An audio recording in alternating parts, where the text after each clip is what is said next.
보면 이제 이리와 양에 대한 그 묘사들을 자주 보게 되는데, 구약의 말씀과 또 유대교 문헌에 이리와 양에 대한 이야기들이 많이 있습니다. 특히 이사야서에서도 보면은 메시아가 올 때에 이리와 양이 함께 산다. 이리와 양이 함께 산다. 있을 수 없는 일이죠. 또 함께 풀을 먹는다. 이사 65장에 보면은 함께 풀을 먹는다. 이리와 양은 서로 간에 먹고 먹히는 관계입니다. 양과 이리가 같이 사이좋게 있을 수는 없죠. 종말론적인 어떤 평화의 시대에 대해서 예언을 할 때 이리와 양이라고 하는 아주 굉장히 먹고 먹히는 그 관계를 평화로운 관계로 묘사를 하고 있습니다. 결코 서로 함께 할 수 없는 그 이리와 양, 이 부분에 대해서 이제 이사야 예언자가 예수님께서 오실 때, 메시아가 올 때에 그런 상징적인 어떤 일들이 벌어진다. 근데 실제적으로 지금의 우리가 살고 있는 현실 속에서는 이리와 양은 함께 살 수 없습니다. 함께 풀을 먹을 수 없어요. 서로 물고 어떤 먹히는 그런 그 관계이기 때문에 같이 할 수가 없는데, 예수님께서 지금 제자들을 이야기를 할 때 제자들의 모습은 양이고 세상의 모습은 이리와 같다라고 말씀을 해요. 그러면서 제자들을 세상 속으로 파송을 하는데 이리 가운데로 내가 양들을 보내는 것 같다라는 말씀을 하셨습니다. 그만큼 염려스러움도 있었던 거죠. 예수님 보실 때 참으로 이들이 감당해야 될 세상이 너무나도 잔인하고 너무나도 험하기 때문에 이 부분에 대해서 예수님이 안타까운 마음을 가지고 이야기를 하고 있습니다. 그 예전에 방송을 보니까 저도 이 양은 뭐 이빨이 당연히 있을 줄 알았는데 아랫이빨만 있더라고요. 윗이빨은 없고 아래쪽만 이빨이 있어요. 양은 태성적으로 물고 뜯을 인생이 아닙니다. 양 자체는 어떻게 보면은 이리라고 하는 동물과 양은 전혀 다른 스타일이에요. 이리는 물고 뜯는 습성이 있다면 양은 물고 뜯을 수가 없습니다. 성도의 이미지를 양이라고 하잖아요.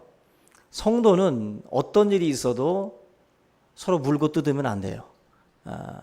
예수님께서도 우리가 서로 물고 뜯으면 피차 멸망한다 그랬어요. 성도는 자기의 정체가 물고 뜯는 이리가 아니라 양임을 기억해야 돼요. 그래서 교회 안에서도 항상 서로가 물어 뜯는 존재가 되지 않고 양과 같은 존재가 될 수 있기를 주님의 이름으로 부탁을 드립니다. 이 제자들에게 예수님께서 그 이리 가운데로 양들을 보내는 것 같다. 그 상황 자체가 워낙 그 험하니까 그 험한 세상 속으로 들어가는 제자들에게 두 가지를 말씀을 했는데, 뱀과 같이 지혜롭게 그리고 비둘기 같이 순결하게 살아야 된다라고 예수님이 당부를 하고 있습니다. 이 말 자체가 굉장히 그 모순처럼 느껴져요. 마치 그 서둘러서 느긋하게 먹어라 이런 말 같죠. 말이 안 되잖아요. 어떻게 서둘러서 느긋하게 먹습니까? 뱀처럼 지혜롭고 비둘기처럼 순결해라. 이 두 단어, 이 두 가지의 말들이 사실은 전혀 같이 함께 있을 수 없는 것처럼 느껴져요. 어떻게 뱀같이 지혜로운데 비둘기처럼 순결할 수 있을까? 오늘 저와 여러분들 이 상황 자체가 말이 되니까 예수님이 하신 거겠죠. 이 말이 안 되면 예수님이 말씀을 안 하셨을 텐데, 뱀처럼 지혜롭게 살면서도 비둘기처럼 순결할 수 있습니다. 믿으시기 바랍니다. 바로 예수님이 우리에게 주신 말씀이에요. 성경에 보면은 뱀을 지혜의 상징으로 얘기도 하고, 창세기에 보면은 간교함의 상징으로 나와요. 창세기에는 인간을 꿰는 아주 간교한 뱀의 모습으로 등장을 하고 있습니다. 그래서 지혜라는 것과 간교함이라고 하는 것이 어떻게 보면은 동전의 양면과도 같습니다. 이렇게 맺히면 지혜고 저렇게 맺히면 간교함이 돼요. 둘을 저와 여러분들이 사실은 구분을 해야 돼요. 뭐가 지혜고 뭐가 간교함인지를 우리가 알아야 되는데, 이 자체가 우리의 삶 가운데에서 누구를 위한 것인가라는 것보다는 무엇을 위해서 내가 이러이러한 생각을 하고 이러이러한 지혜를 나누고 있는가, 거기에 따라서 결정이 된다는 것입니다. 사탄도 충분히 지혜롭죠. 우리 사람들보다는 사탄의 괴계가 더 지혜롭습니다. 우리 인간이 사단의 지혜를 뛰어넘을 수는 없어요. 그래서 하나님의 지혜를 구하지 아니하면 사단의 이 지혜에 우리가 당할 수밖에 없는데, 사단을 지혜롭다라고 말하는 것은 맞지 않죠. 사단은 지혜롭다고 말하지 않고 간교하다고 말을 해요. 왜냐하면 그의 목적이, 또 그의 지혜가 무엇을 위해서 지금 쓰여지고 있느냐라는 거예요. 우리 세상에 보면 머리 똑똑한 사람들 많습니다. 그런데 그 똑똑함을 어디에 쓰고 있느냐를 보셔야 돼요. 거기에 따라서 그것이 지혜가 되고 그것이 간교함이 돼요.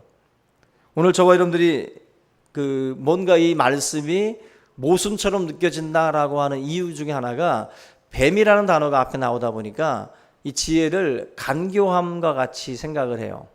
그러나 예수님이 말씀하시는 지혜는 간교한 지혜가 아닙니다.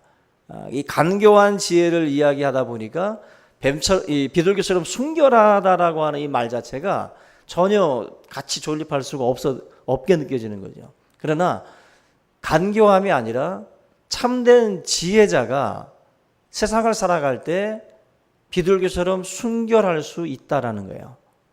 비둘기처럼. 그래서 성도는 세상 속에서 어떤 삶에 일어나는 여러 가지 상황들에 대해서 우리가 어떻게 바라보고 어떤 생각을 가지고 또 무엇을 위해서 내가 지혜를 지금 나누고 있느냐, 그걸 보면 이 사람이 하늘에 속한 자인지 아니면 마귀에 속한 자인지, 거짓의 아비인 마귀에게 속한 자인지를 우리가 알 수 있다는 거예요. 우리 여러분들이 하나님 앞에 받은 지혜가 있다면 그 지혜를 선한 데 사용할 수 있기를 주님의 이름으로 축원합니다. 그것은 우리들의 어떤 그 의지와 결단에 달려 있어요. 내가 가지고 있는 그 지혜와 능력을 어떻게 쓸 것인가. 우리가 이 세상을 살 때에 크리스찬으로서 뭔가 좀 딱 부러지는 사람들이 있잖아요. 아주 어떤 일들을 맡기면 굉장히 지혜로워서 일 처리 하나하나를 다시 들여다보지 않아도 될 정도로 아주 깨끗하게 처리하는 분들이 있습니다. 그렇게 지혜로운 분들이 있어요. 그런 지혜로운, 그런 딱 부러지면서도 세상 속에서 정직하고 신실하고 또 양심을 속이지 않고 그리고 자신의 믿음을 끝까지 지키려고 하는 그러한 사람이 이 세상에는 있습니다. 여러분들이 그런 존재가 되시길 바랍니다. 우리 그리스도인들이 자꾸 이런 것에 대해서 그럴 수 없다라고 생각을 하는 분들이 은근히 많아요. 장사를 하려면, 사업을 하려면, 또 무엇을 하려면 거짓말도 좀 치고 남도 좀 속여가고 능글맞게 뭔가를 좀 뒤집었다 해야지, 이것 자체를 우리가 하지 못하면 세상을 살아갈 수 없다라고 보는 거죠. 성경은 뱀처럼 지혜롭되 여러분들 비둘기처럼 순결해야 된다라고 말씀을 해요. 그래서 여러분의 지혜가 간교함이 되지 않으려면 비둘기처럼 순결한 그 부분을 잃어서는 안 됩니다. 비둘기처럼 순결한 그 마음을 잃게 되면 여러분들의 지혜는 간교한 지혜가 돼요. 간교한 지혜, 교활한. 그것은 하나님께서 기뻐하시는 게 아니에요.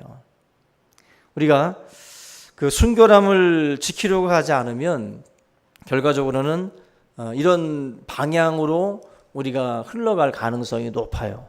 그래서 성도는 세상 속으로 뛰어들 때 마음속에 다짐을 해야 돼요. 마치 다니엘이 뜻을 정했다라고 하는 것처럼 여러분들도 마음 가운데 뜻을 정하셔야 돼요. 어떤 뜻?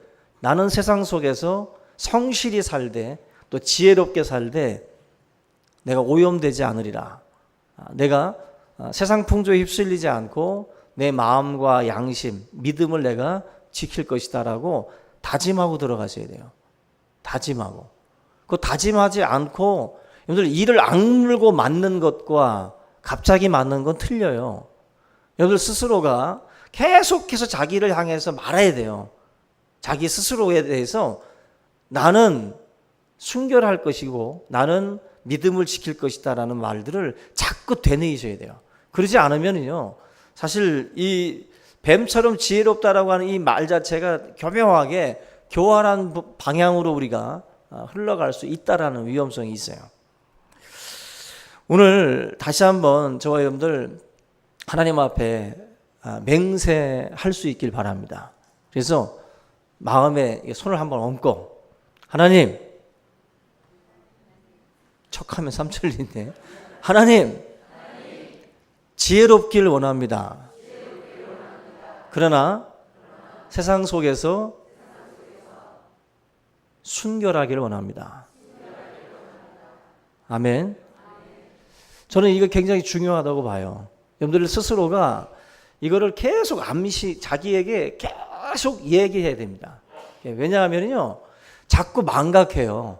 자기가 지금 누구인지를 망각한다고. 내가 교사지, 내가 법관이지, 내가 의사지, 자기가 맡고 있는 그 일에 대한 어떤 자기 인식이 있을 때 우리 행동이 달라져요. 내가 소방관이라고 하면은 불을 보면 뛰어들어가게 돼 있지 도망가지 않습니다. 자기 인식이 분명해야 돼요. 난 그리스도이냐, 나는 비둘기처럼 순결해야 될 그리스도이냐라는 인식들을 계속 가져줘야 돼요. 그래야만이 우리가 내 귀에 들려오는 잡다한 그 소리들에 대해서 분별할 수 있어요. 그걸 분별하고 씻어낼 수 있습니다. 이건 아니다, 이건 아니야, 저건 아니야라고 내 스스로가 씻어내게 되는 거예요. 우리 여러분들에게 이런 지혜가, 이런 순결함이 있기를 주님의 이름으로 축원합니다. 우리가 이 말, 지혜롭게 순결하게라는 이 말은 뭔가 둘 사이에 어떤 그 긴장감이 있어요. 이 두 단어 자체에 긴장감이 있는데, 이 지혜롭게 순결하게라는 이 말씀 속에 담겨져 있는 의미 중에 하나가 뭐냐면은 사이비적인 순교를 막기 위함도 있습니다. 뭐냐면 이 제자들을 예수님은 순교의 자리로 막 강요하지 않습니다. 예수님은 막 기회 되면 죽어라, 뭐 이렇게 막 상황에 따라서 그냥 막 죽음의 자리로 막 몰고 가시는 게 아니에요. 본문 말씀에 우리 23절 보시면 이 동네에서 너희를 박해하거든 저 동네로 피하라고 말씀을 해요. 박해하면 맞아 죽어라, 그게 아니에요. 예수님은요, 복음을 증거하면서 우리 제자들이 박해하는 그 상황이 왔을 때 피할 수 있으면 피하라, 그 소나기를 피하라는 거예요. 그리고 꼭 죽는 것만이 능사는 아닙니다. 죽는 것만이. 우리가 합력하여 선을 이루신다고 뭐 일제시대 때도 죽은 자들이 있잖아요. 순교당하신 분들이 있지만 살아서 복음을 또 지키고 자기의 부끄러움을 또 회개하면서 또 이 기독교 복음의 이 역사들을 다시 또 써내려 가시는 분들도 또 있어요. 어떻게 보면은 우리가 이 동네에서 박해하거든 저 동네로 피하라는 이 말씀 자체가 우리 성도들에게 이 뱀처럼 지혜로우라고 하시는 그 말씀을 이 부분에다가 적용을 하고 있다고 생각이 됩니다. 우리는 어떤 일들을 처리하고 또 상황을 만났을 때에 지혜로울 필요가 있어요. 뱀처럼 지혜로울 필요가 있습니다. 피하는 것을 우리는 순결함을 잃은 것으로 생각을 하고 강박적으로 우리가 그 부분에 대해서 굉장히 힘들어하고 불편해하는 분들도 있습니다. 어떻게 보면 그런 굉장히 그 강박적인 거죠. 순교적인 어떤 그 강박증에 빠져 있는 그런 경우들이 있는데, 이러한 것들도 우리가 보면은 무조건 다 그것이 지혜로운 것만은 아니에요. 그래서 이 뱀의 지혜를 통해서 우리가 지혜롭게 그 상황을 또 우리가 피하는 그런 것도 반드시 필요하다. 그래서 어떤 그 뭐 가정에서 여러 가지 뭐 그 집안 식구들이 핍박을 한다든지 직장에서 어떤 일들이 있을 때에도 우리가 지혜롭게 행동해야 돼요. 우리가 지혜롭게 그 부분들을 피할 수 있음에도 불구하고 미련하고 어리석게 행동할 때도 많이 있습니다. 저희들이 뱀처럼 지혜로울 수 있기를 주님의 이름으로 축원합니다. 그 테러리스트들도 순교하지요. 자기들 간에는 그걸 이제 순교라고 하죠. 근데 그들의 순교 속에는 그 개인적인 그 사적인 이익들, 개인적인 욕망들이 그 속에 있어요. 예전에 그 이슬람 교도들의 천국에 대한 이야기를 제가 말씀을 드린 적이 있는데, 수많은 처녀들이 그 성전을 통해서 죽은 그 자기 자신을 이제 맞이하게 되거든요. 그 수많은 처녀들과 함께 살아가는 천국 생활이 기다리고 있어요, 그들에게는. 한마디로 수많은 사람들의 목숨과 어린아이들, 아무것도 모르고 죽어야 하는 그 사람들의 그 생명에 대해서는 전혀 생각이 없죠. 그냥 자기들이 죽어서 무언가를 얻는다라는 생각밖에 없어요. 그거는 어떻게 보면 지혜롭지도 못한 것이고 상당히 사적인 간교한 마귀의 지혜에 속은 것이다라고 할 수가 있어요. 하나님께서 말씀하시는 이 순교라고 하는 것 자체가 그런 식으로 우리가 무작정 달려드는 순교는 아니라는 거죠. 아무쪼록 저와 여러분들이 신앙생활을 할 때에도 뭔가 좀 지혜로워야 돼요. 지혜롭게 가족의 이 집안에서 영적인 그 싸움을 싸우고 계시는 성도가 있다면 반드시 그 안에서 여러분들 하나님께 지혜를 구하셔야 돼요. 어떻게 하면 우리 부모님을, 어떻게 하면 직장 상사를 내가 하나님 이 상황에서 어떻게 하면 내가 할 수 있습니까? 라고 하나님의 지혜를 자꾸 구해야 돼요. 그 하만이 유대인들 전체를 그냥 도살하려고 했을 때 하나님께서 그 에스더라든지 또 모르드게라고 하는 이 사람들의 지혜를 통해 가지고 하나님께서 유대인들을 건져내시잖아요. 무작정 그 박해의 순간에 죽는 게 능사가 아니에요. 하나님의 지혜자들을 통해서 그 위기를 벗어나게 하시는 하나님의 모습을 볼 수가 있습니다. 우리가 삶을 살아갈 때 이 두 가지 뱀의 지혜가 필요할 때가 분명히 있다라는 것입니다. 그 다음에 이 비둘기처럼 순교하라고 하는 이 말씀도 어찌 보면 우리 신앙생활을 하는 가운데 우리의 이 본질적인 이런 부분들 자체가 퇴색이 되고 또 우리의 신앙이 흐릿해지는 상황들이 있어요. 한마디로 순결함을 잃어버리는 상황들이 찾아올 수가 있습니다. 예수 그리스도를 믿고 따라갈 때에도 우리의 믿음은 순결해야 돼요. 순전해야 됩니다. 그래야만이 우리의 믿음에 힘이 실려요. 두려움을 내어 쫓는 것은 지혜가 아니라 믿음입니다. 믿음이라고 하는 것이 순결하게 우리 가운데 자리를 잡고 있어야 우리의 삶 가운데 다가오는 두려움들을 이겨낼 수가 있어요. 뱀 같은 지혜가 필요할 때도 있지만 믿음의 그 본질, 믿음의 그 순결함을 지키려고 하는 그 어떻게 보면 굉장히 강력한 거예요. 이 순결 자체가 굉장히 강력한 겁니다. 이것 자체를 통해서 우리 안에 있는 두려움들, 불안들, 이 불신들 이런 것들을 우리가 물리칠 수가 있는 거예요. 그래서 성도 여러분들이 하나님 앞에 기도할 때 바로 지혜를 구하고 또 이 순결함을 하나님 앞에 간구해야 될 줄로 믿습니다. 우리 이스라엘 안에서 그 핍박이 일어났을 때, 특별히 우리 기독교인들이 핍박이 일어났을 때 기독교인들 같은 경우에는 그 당시에 지하 공동묘지로 쓰여지던 카타콤 안으로 들어갔습니다. 그 카타콤 안은 뭐 시체의 냄새도 많이 났었고 또 굉장히 어둡고 음침하고 죽은 자들이 누워있는 곳이기 때문에 어지간하면 들어가고 싶지 않은 곳이죠. 그런데 박해를 피해서 그리스도인들이 모일 수 있는 장소는 유일하게 바로 이 카타콤이었어요. 그 카타콤으로 들어가서 바로 이 그리스도인들은 비밀스럽게 예배를 드렸습니다. 뭐 전해지는 말로 의하면 10평 정도 되는 공간에서 400명이 찬송을 했대요. 10평이면 거의 거의 빼곡히 그냥 서가지고 예배를 드린 거예요. 그리고 전염병이 돌면 3분의 1이 죽었고요. 그 공간에 있다가 나오게 되면 장님이 될 정도로 정말 어두컴컴한 그곳에서 신앙생활을 했던 것이 우리 그리스도인들입니다. 근데 카타콤이라고 하는 이 장소로 들어간 것도 박해를 피해서 들어간 거예요. 이거는 뱀처럼 지혜롭게 하라고 하시는 말씀처럼 나름대로 우리 초대 그리스도인들이 선택했던 하나의 피하는 방법이었어요. 당시에 사자밥이 되고 그죠? 죽음의 자리로 내몰렸던 그리스도들도 있었지만 박해를 피해서 카타콤 안으로 들어가서 예배를 드렸던 분들도 우리가 그분들의 믿음을 폄하할 수가 없어요.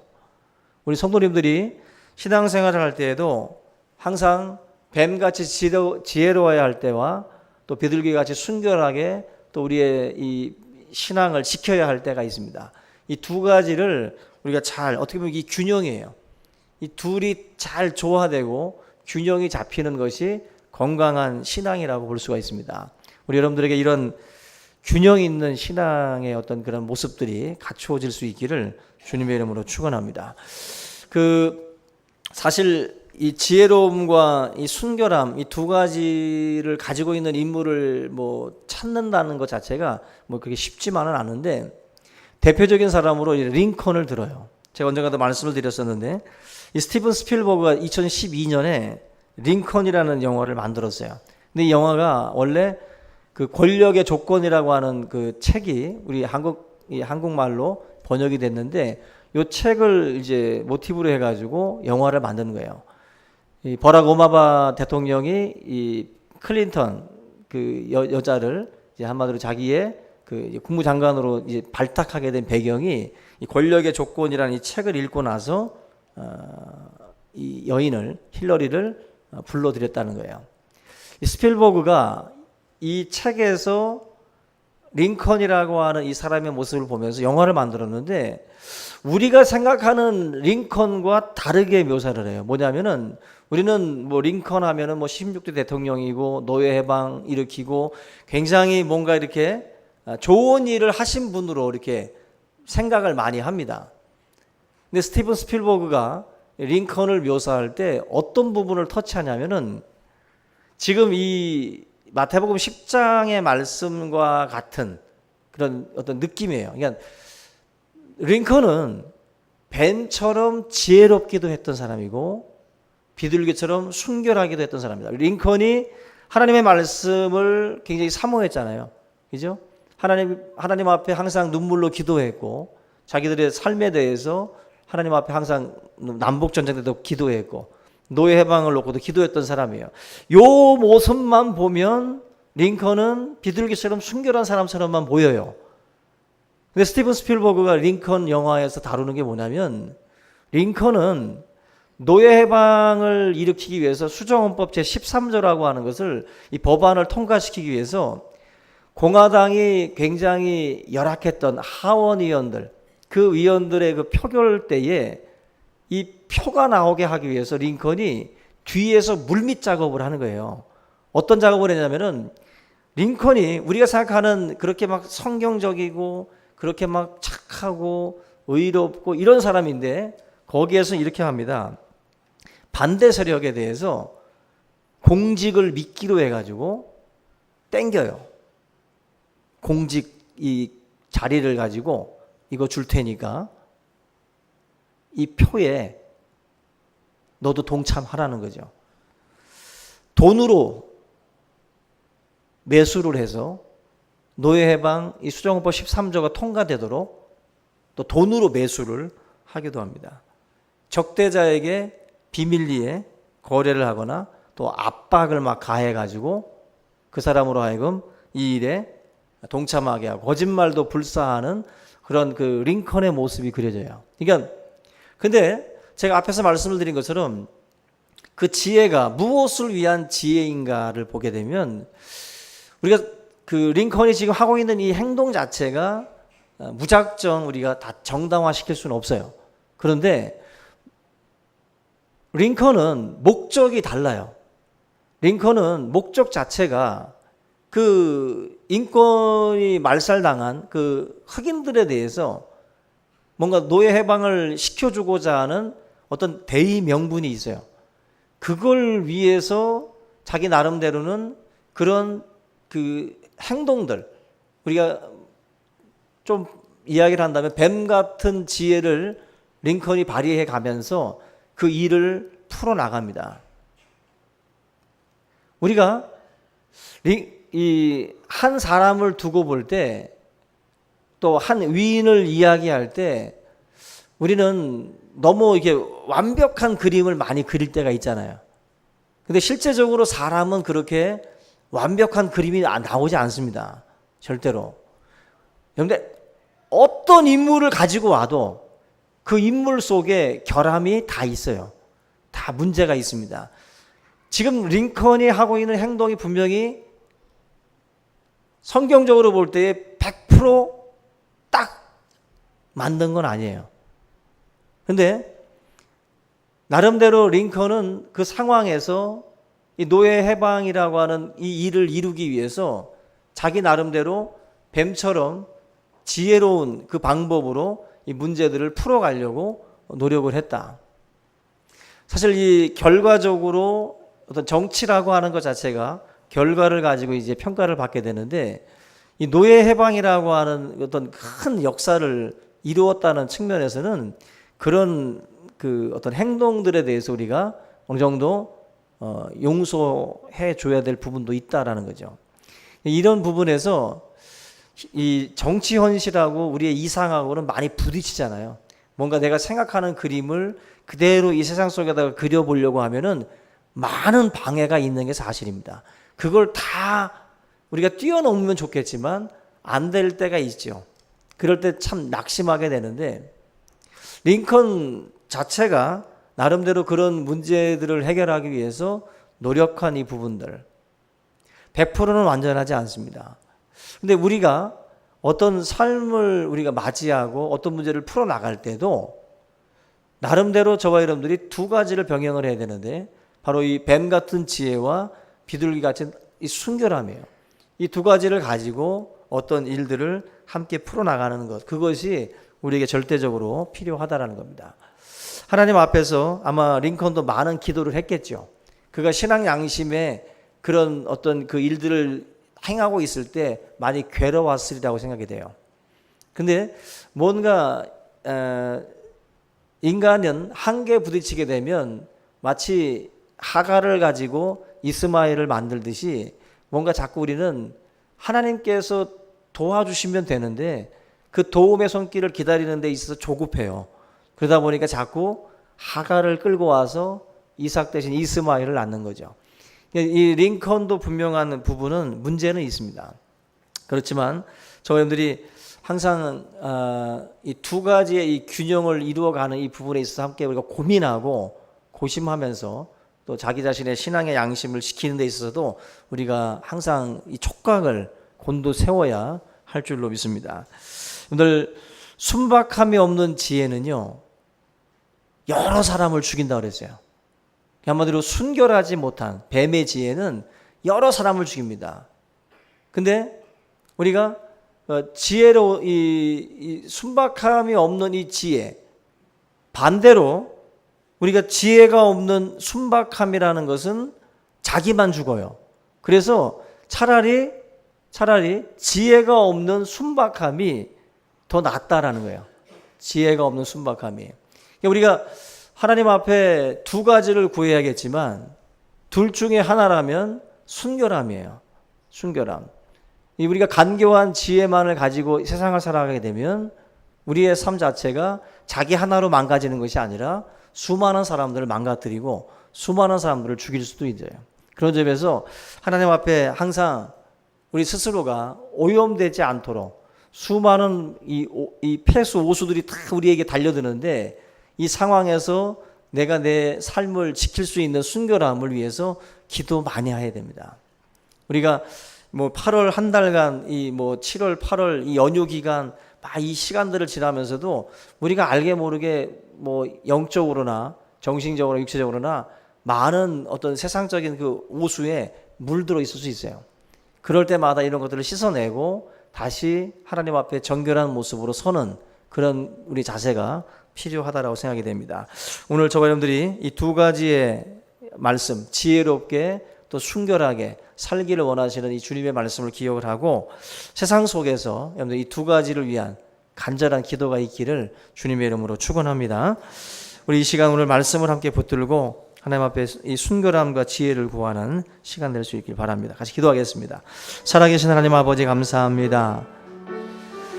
우리가 참으로 연약하고 부족하여서 지혜롭지 못하고 또 우리가 어리석음으로 행동할 때가 많이 있습니다. 우리가 조급함으로 아버지 하나님의 지혜를 구하지 못하고 세상의 간교한 지혜를 찾고 또 하나님 그 지혜를 가져올 때가 많이 있습니다.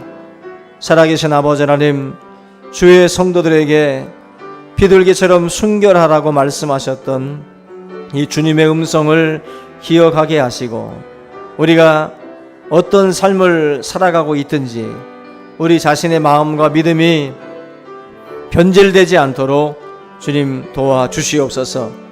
우리의 믿음이 언제나 아버지 순결하기를 원합니다. 비둘기처럼 우리 마음을 순결하게 지켜갈 수 있도록 하나님 인도하여 주시옵소서. 예수 그리스도의 은혜와 예수 그리스도의 지혜를 통해서 우리가 이 세상을 살아갈 수 있게 하옵시고 언제나 비둘기같이 아버지 뱀과 같이 지혜로운 자로서 우리가 하나님 서게 하여 주시옵소서. 오늘 이 시간 우리의 모습을 돌아보게 하시고 우리가 지금 어떠한 모습으로 살아가고 있는지를 깨닫게 하시고 하나님 다시 한번 돌이켜 하나님의 말씀을 따라 우리가 비둘기 같은 순결함의 아버지 제자들이 다 될 수 있도록 인도하여 주시옵소서. 감사하고 예수님의 이름으로 기도합니다.